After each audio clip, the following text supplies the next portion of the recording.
মেয়েদের জীবনটা বড়ই অদ্ভুত, তাই না? জন্মের পর বাবার বাড়ি, বিয়ের পর শ্বশুর বাড়ি, হয়তোবা স্বামীর বাড়ি, তারপর হয় সন্তানের বাড়ি, কিন্তু নিজের একটা বাড়ি হয়ে ওঠে না। আমাদের শেষ গন্তব্যের বাড়িটা হয় শুধুমাত্র কবর, যেটা কিনা একমাত্র নিজের হয়। নিজের কোনো নামও হয় না।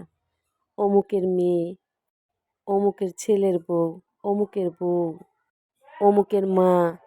নিজের নাম বলতে তো শুধু মৃত্যুর পরে মাইকের আওয়াজে শোনা যায়, যেটা নিজ কানে শুনতেও পাই না আমরা।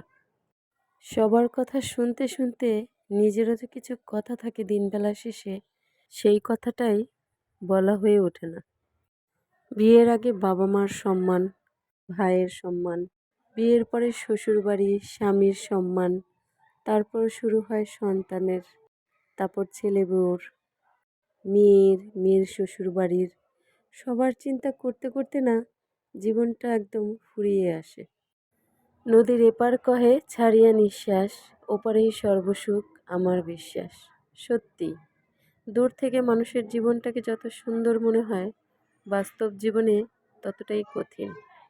প্রত্যেকেই আমরা প্রত্যেকের দিক থেকেই হয়তোবা কিছু না কিছু দিক থেকে অসুখী।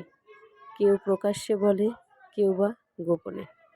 জীবন হচ্ছে নদীর স্রোতের মতো, বয়ে চলেছে অবিরাম, থামার যেমন নামই নিচ্ছে না।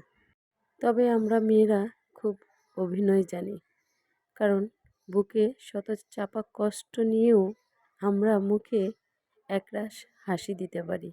এটাই আমরা মেয়েরা। দিন শেষে আলহামদুলিল্লাহ।